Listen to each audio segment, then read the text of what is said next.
हरिसंत समागम एखादी संत समागम एखादी समागम एखादी संत समागम एखादी करी भावी चांदवारी सारी चांदवारी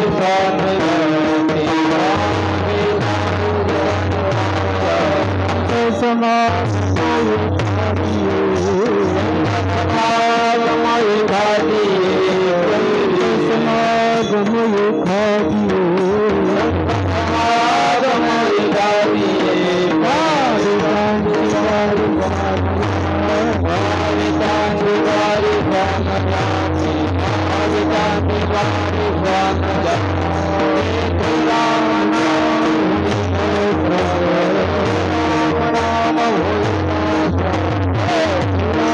नाम होईल राम नाम होईल श्रवण होईल भोजन उचिता भोजन उचिता होईल भोजन उचिता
संत समागम एखादिये परी, संत समागम एखादिये परी व्हावे त्यांची द्वारी श्वान याती, तेथे राम नाम होईल श्रवण घडील भोजन उचिष्टाची,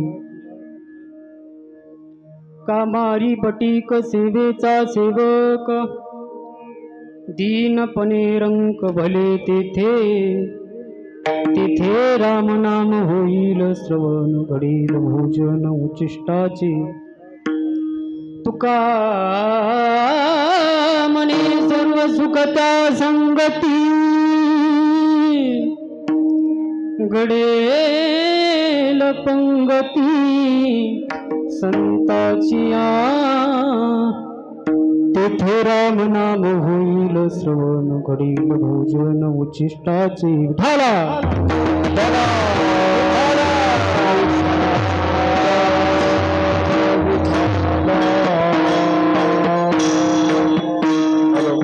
शैलेश कातगडे समोर आहे.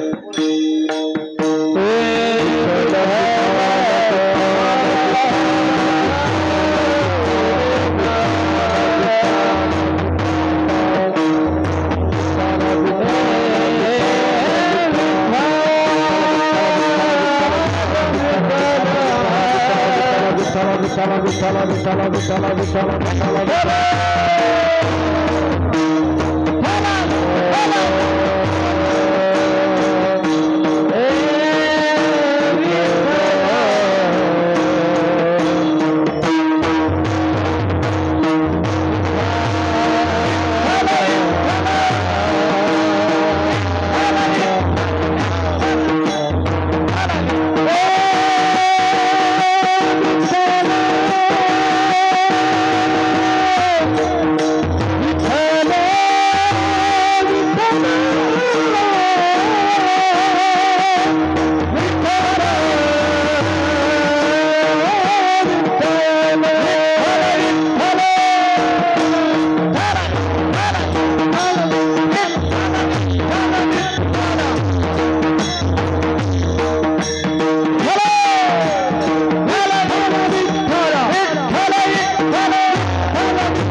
समचरण सरोजं सान्द्र नीलाम्बुदाभं जगन्निहितपाणिं मण्डनं मण्डनानां तरुण तुलसीमाला कंधरं कंजनेत्रं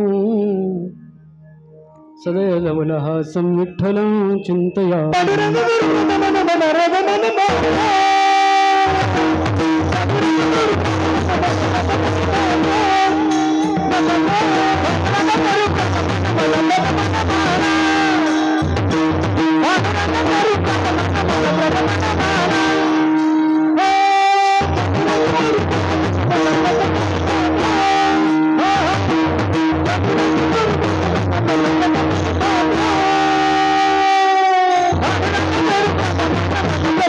Bye.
पांडुरंगा करू प्रथम नमन दुसरे चरण संताचिया त्यांच्या कृपादाने कथेचा विस्तारू बाबाजी सद्गुरुदास तुका कलावज्ञ जीवोधरार्थावतारम कलंकांक तेजोधिका मोदिवक्त्रम फलानीशवादा पनोदार दक्षं समाधिस्थमूर्तिं भजे ज्ञानदेव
ज्ञानेश्वरा करुणा करा दयाळा तुमचा अनुग्रह लादलो पावन झालो चराचरी कैलास राणा शिवचंद्र मोडी फणींद्र माथा मुकुट जळाली कारुण्य सिंधू भव दुःख हारी तुझ विन शंभू मज कोण तारी मनोजवं मारत तुल्य वेगं जितेंद्रियं बुद्धिमत्तां वरिष्ठं वातात्मजं वानरयुद्धमुख्यं श्रीरामदूतं शरणं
लागी सेवक झालो तुमच्या लागलो मन चरणा अहो स्वामी तुकया देवा यावरी न करावा अवीरू मस्तक माझा पायावरी या वारकरी संतांच्या सावता सागर प्रेमाचे आगर धरिला अवतार माळ्या घरी धन्य ते आरण रत्नाची खान जन्मला निधान सावता तो संत समागम एखादी परी भावे त्यांचे द्वारी श्वान याती तेथे रामनाम होईल श्रवण, घडील भोजन उच्चिष्टाचे. आजच्या पवित्र कीर्तन रूपी सेवेकरता निवडलेला अभंग, किंबहुना तुम्हा थोर सज्जन मायबापांच्या सेवेसाठी निवडलेला अभंग, विश्वसंत अनंत कृपामूर्ती वैराग्य राग रसिक वैराग्य शिरोमणी महानतेचा नंदादीप या वारकरी संप्रदायाला आलेलं एक गोंडस फळ म्हणजे श्रीमंत श्री जगद्गुरु तुकोबार यांचा 4 चरणाचा फार महत्वाचा गोड चिंतन देणारा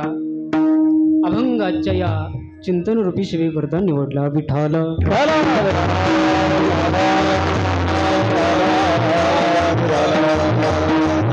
जगद्गुरु तुकोबारायांचा. आणि आजच्या अभंगामध्ये जगद्गुरु तुकोबारायांचा तुम्हा आम्हाला एक निरोप आहे, तो आपण फार श्रद्धेनं ऐकला पाहिजे. लक्ष देऊन कीर्तन ऐकलं तर नक्कीच कळेल.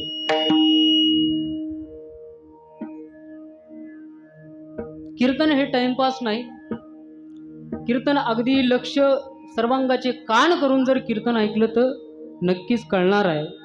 नुसतं लोक मला कालपासून म्हणते असं घासूनच झालं पाहिजे बरं का, असं मोकळं खेळा.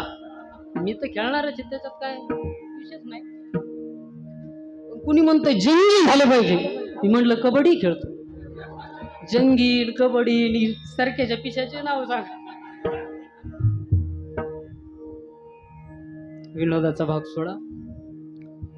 अभंग जगद्गुरु तुकोबारायांचा आहे आणि आजच्या अभंगामध्ये जगद्गुरु तुकोबाराय तुम्हा आम्हाला एक निरोप देत आहे, तो फार श्रद्धेने ऐकला.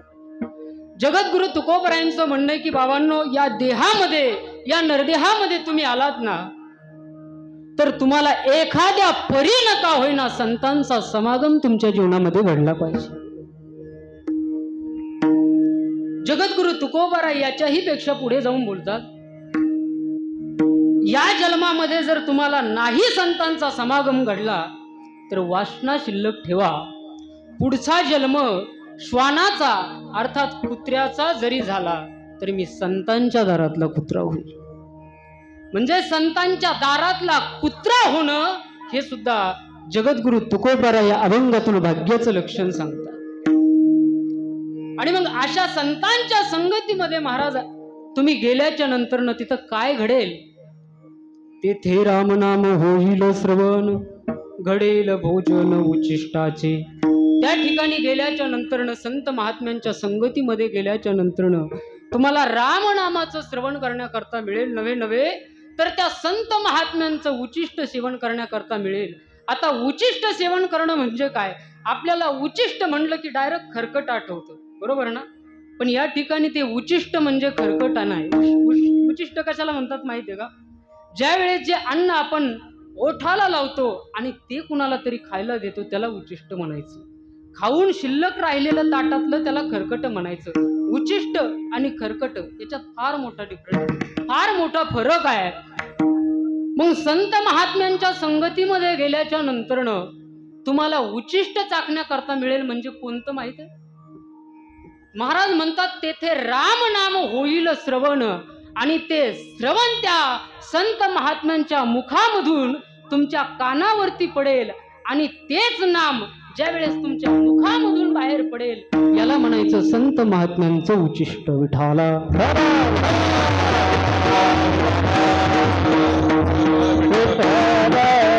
अशा संत महात्म्यांच्या संगतीमध्ये गेल्याच्या नंतर महाराज म्हणतात एकतर दास व्हा, एकतर दासी व्हा, नाहीतर रंक म्हणजे भिकारी होऊन संतांच्या दारात जा.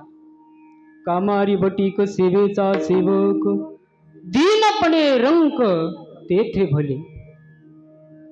भिकारी होऊन संतांच्या दारात जा. संत महात्मे सांगतात, काही साधकांनी जगद्गुरु तुकोबारायांना प्रश्न केला, महाराज अहो तुमच्या संतांचा समागम जर करायचा असेल तर तुम्ही म्हणता कुत्रा व्हायचं, दास व्हायचं, दासी व्हायचं, नव्हे तर भिकारी सुद्धा व्हायचं. एवढा अट्टहास जीवनामध्ये करायचा आणि तुमच्या संत महात्म्यांच्या संगतीमध्ये जायचं. नेमकं तुमच्या संत महात्म्यांच्या संगतीमध्ये आहे तरी काय? जगद्गुरु तुकोबारायांना प्रश्न केल्याच्या नंतर जगद्गुरु तुकोबाराय त्याचं उत्तर देतात की बाबांनो, अरे ज्याच्यासाठी तुम्ही अहोरात्र झटताय, आज मिळेल, उद्या मिळेल, एक दिवस मिळेल, पण जगद्गुरु तुकोबाराय सांगतात सर्व सुखाची आशा क्षणयुक मृत्यू नाही केला हिंडतात साक्षी माया विशीला जीव माझा माझे सोबीत माझे सोबीत महाराज, पण ते सुख आजपर्यंत आपल्या पदरामध्ये पडलं नाही. आणि जगद्गुरु तुकोबाराय म्हणतात हे सुख जर तुम्हाला पाहिजे असेल तर एक करा गड्या. तुका म्हणे सर्व सुख त्या संगती घडेल पंगती संतांची. तुमच्या जीवनात जर संगत जर संतांची असेल तर भाग्यानं तुम्हाला पंगत ही चांगली मिळणार आहे, परंतु तुम्हाला संगतच जर पुढाऱ्याची असेल तर पंगत सुद्धा धाब्याची मिळणार. जीवनामध्ये संघ फार महत्वाचा आहे, संगत फार महत्वाचा आहे. अभंगाचा सरळ भाव तुमच्या समोर मांडण्याचा प्रयत्न केला. अभंगावरती यथामती यथावकाश चिंतन करण्यापूर्वी अल्पसा परिहार द्यायचा, तो म्हणजे असा. गेल्या अनेक वर्षापासून हा आपला अखंड हरिनाम सप्ताह संत शिरोमणी सावता महाराज पुण्यतिथी उत्सव भगवान परमात्म्याचे लाडके लढीवाळ भक्त संत शिरोमणी नामदेव महाराज आणि सद्गुरू स्वानंद सुखनिवासी जोग महाराज वैभवशाली परंपरेतील एक थोर संत शांताराम गुरुजी या त्रिवेणी संगमाचा हा मुहूर्त, अत्यंत पवित्र मुहूर्तावरती हा आपला अखंड हरिनाम सप्ताह चालू आहे. आणि या सप्ताहातली आणि आपल्या सप्ताहाचं हे त्रितपपूर्ती सोहळा आहे. आपल्या लक्षात येत नाही, पण खऱ्या अर्थाने 36वे वर्ष. आपण या 36व्या वर्षाला जास्त महत्त्व देत नाही, पण तुम्ही जर पश्चिम महाराष्ट्रामध्ये गेलात ना तर याला भक्ती पंढरी म्हणतात. आणि जसे आपल्या इकडं नारळी सप्ताह होतात तसे त्यांचे 36व्या वर्षाचे सप्ते होतात. हे सर्व मंडळी ते सप्ते वाजवायला जातात. हा आपला त्रितपपूर्ती सोहळा म्हटलं तरी काही वावगं ठरणार नाही. हा आजचा सुंदर असा सोहळा या ठिकाणी संपन्न होतोय. आणि या सोहळ्यातील ही 5व्या दिवसाची कीर्तन रूपी सेवा समस्त ग्रामस्थ मंडळीच्या वतीनं ज्यांच्या शुभ हस्ते हा सप्ताह होतोय ते महंत श्री परमपूज्य आदरणीय नामदेव महाराज शेट्टेकर यांच्या वतीनं कार्यक्रमाचे आयोजक नियोजक मंडळी आणि माझ्या परमार्थिक वाटचालीमध्ये ज्यांचा मोठा सिंहाचा वाटा आहे, फार मोठे उपकार माझ्यावरती ज्यांचे आहेत, अगदी लहानपणापासून ज्यांनी मला आळंदीला नेलं, शिकायला टाकलं, नुसतं टाकलं नाही तर वेळोवेळी माझ्यावरती लक्ष ठेवून योग्य ते मार्गदर्शन करून हा परमार्थिक वाटचालीचा माझा जीवन प्रवास इथपर्यंत आणण्यामागे फार मोठा मोलाचा वाटा ज्यांचा आहे, अगदी महाराष्ट्र पिंजून ज्यांनी काढला, असं तालुक्यामध्ये असा जिल्ह्यातला एक तालुका नाही ठेवला, या महाराष्ट्रातला असा एक जिल्हा ठेवला नाही, महाराष्ट्राच्या बाहेर सुद्धा आपल्या या गायकवाड जळगावचं नाव ज्यांना गाजवलं, ज्यांना पोहोचवलं, असे हरिभक्त परायण गुरुवर्य आदरणीय विष्णू महाराज अंतरकर त्यांच्याही आज्ञेनं आज मला या ठिकाणी उभा राहण्याचं भाग्य माझ्या जीवनामध्ये प्राप्त झालेलं आहे. आणि या कार्यक्रमासाठी उपस्थित असणारे महाराष्ट्रातील नामांकित कलाकार मंडळी, गुणीजन मंडळी, एका हुनी बळी रे, मृदंगाची साथ देण्याकरता महाराष्ट्रातील ख्यातनाम मृदंग वादक, अत्यंत माझे जिवलग मित्र आणि नुसते मित्रच नाहीत तर मार्गदर्शक सुद्धा आहेत. आता हे मंडळी आपल्याला प्रेमाने भेटतात बरं का आबा. हे मंडळी इतके महागडे आहेत ना याच्या बाबतीत, पण आपण त्यांना काय देतो? काय देत नाही, प्रेम. आणि हेच करायचं, प्रेम द्यायचं आणि प्रेम घ्यायचं. नाहीतर महाराज आता मी सांगितलं ना, तिकडं त्रितपपूर्ती सोहळे होतात, 25-25 हजार रुपये देऊन या लोकांना ते त्या ठिकाणी वाजवण्याकरता असतात, नियोजनच यांच्याकडे असतात. इतके मोठमोठाली मंडळी आपल्या सप्त्याला मिळतात म्हणजे हे आपलं भाग्य आहे, त्यांचं भाग्य नाही, हे आपलं भाग्य आहे. आणि आज खऱ्या अर्थानं माझ्या कीर्तनाला उपस्थित हरिभक्त परायण आदरणीय आदिनाथजी महाराज गल्हर तेही आज या ठिकाणी उपस्थित आहेत. मृदंगाचे साथ करण्याकरता त्यांनाही माझं वंदन आहे. त्याचबरोबर इकडे हनुमान महाराज आहेत तबला वादक, त्याचबरोबर आपले गायनाचार्य गोरख महाराज तेही आहेत. आणि माझ्या जीवनातला असा एक खरोखर म्हणतात ना, गाणं म्हटलं त्यांनी त्या दिवशी, आता काय मला म्हणायची गरज नाही, नाहीतर मी पण म्हटलं असतं. पण अगदी त्याचप्रमाणे माझ्या अत्यंत जवळचे जिवलग मित्र ज्यांचं दुसऱ्या दिवसाची सेवा झाली, अत्यंत गोड मंत्रमुग्ध करून त्यांनी टाकलेला आहे, असे असणारे आमचे रामेश्वर महाराज अंतरकर तेही आज या ठिकाणी उपस्थित आहेत. त्यांनाही माझं वंदन आहे. त्याचबरोबर आमचे परमार्थ प्रेमी जावळे महाराज गायनाचार्य तेही आज या ठिकाणी कीर्तनाला उपस्थित आहेत. त्यांनाही माझं वंदन आहे. आणि त्याचबरोबर भास्कर महाराज जर कीर्तनाला नसले ना, महाराज कीर्तन असं शांत शांतच वाटतं गड्या. खरं आहे का नाही आदिनाथ महाराज? कसं वाटतं? शांतच वाटते. अत्यंत गोड स्वभाव आणि अत्यंत गोड आवाज. त्यांचा आवाज ऐकल्याशिवाय बरं का झोप नाही, झोप उडती. अत्यंत गोड स्वभाव, अत्यंत गोड आवाज आणि कीर्तनाला पोषक असणारी साथ. आपण त्यांना आत्ता पाहत नाहीत. आपला सप्ताह किती दिवसापासून सुरू झालाय, तेव्हापासून मी ज्यावेळेस एवढा लहान होतो इथं बसायचो तेव्हापासून मी त्यांना पाहतोय. आणि आज काय भाग्य असेल, मी इथं कीर्तन करतोय, इथला इथं आलो आणि कीर्तन करतोय.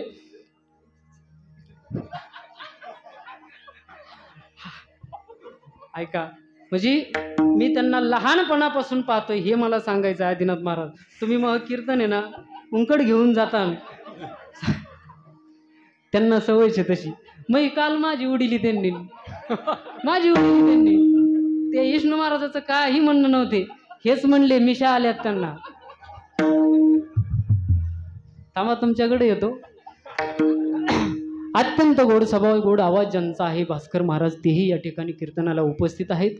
कालच्या रिपरिप पावसामुळे त्यांना येणं झालं नाही, आज माझ्या कीर्तनाला उपस्थित आहेत. त्यांनाही माझं वंदन आहे.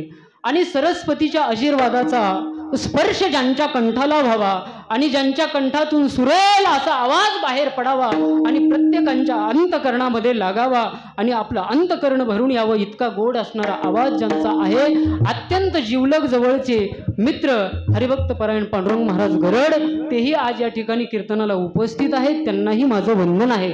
त्याचबरोबर आपल्याच गावातील अत्यंत गोड अशा साली त्यांना आठवलं की म्हणतात बरं का, आणि बिंदास म्हणायचं.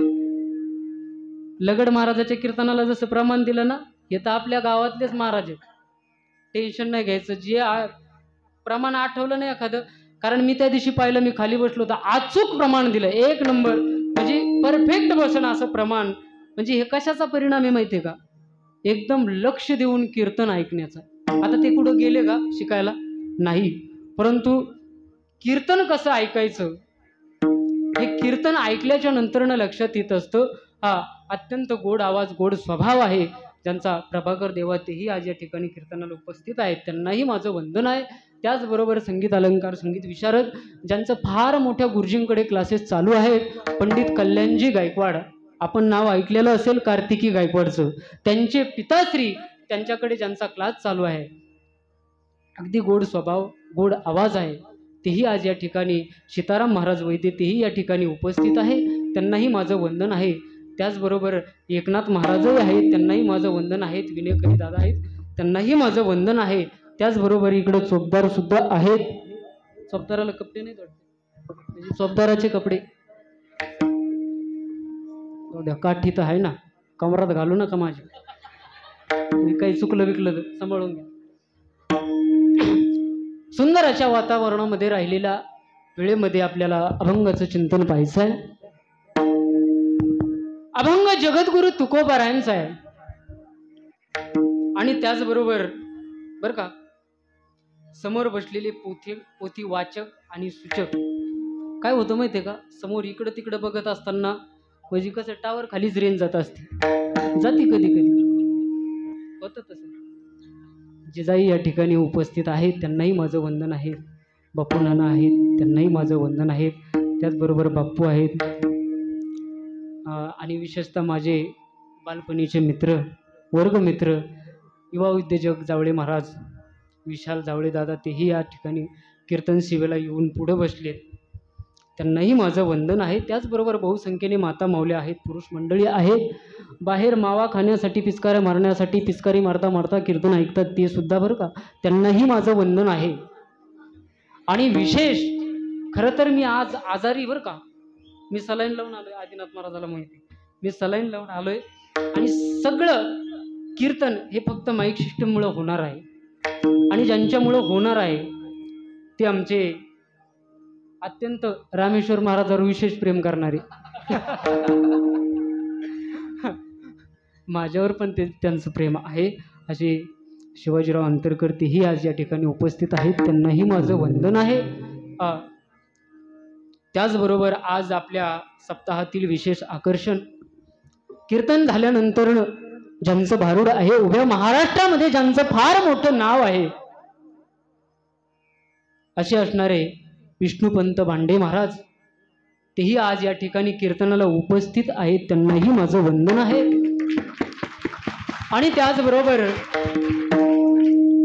आपल्या कीर्तनाची लाईव्ह प्रक्षेपण आहे का, लाईव्ह नाही परंतु यूट्यूबला A2Z चॅनलवरती, ज्यांचं यूट्यूबवरती A2Z चॅनल आहे आणि त्या चॅनलवरती हे आपले 8 दिवसाचे ही कीर्तन जे टाकतात, ते आमचे प्रमोलदादा अंतरकर, तेही कीर्तनाला कॅमेरा घेऊन उपस्थित आहेत. त्यांनाही माझं वंदन आहे. असो, परिहार फार मोठा झालाय, जास्त लांबीत नाही. आता सर्वांच्या चरणावर माझं मस्तक आहे. मस्तक हे पायावरी या वारकरी संतांच्या. अभंग जगद्गुरु तुकोबारायांचा आहे. आणि आजच्या अभंगामधून फक्त एकच मुद्दा घरी घेऊन जायचा आहे, तो म्हणजे आपल्या जीवनामध्ये संघ फार महत्वाचा. का महत्वाचा आहे महाराज संघ? त्याचं कारण आहे माझ्या दादांनो, हे जीवन आम्हाला मिळालंय हे फार दुर्लभ आहे. नरदेह दुर्लभ जाना, शतवर्षाची गणना, त्यामध्ये दुःख यातना, तुम्ही आठवा मधुसूदना. हा मिळालेला नरदेह फार दुर्लभ आहे. हा एकदा मिळालाय, पुन्हा मिळणार नाही. जीवनामध्ये तुम्ही अशा काही गोष्टी आहेत गड्या, त्या तुम्ही पुन्हा पुन्हा कमवू शकता, परंतु हे जर गेलं तर ते पुन्हा नाही. न घडो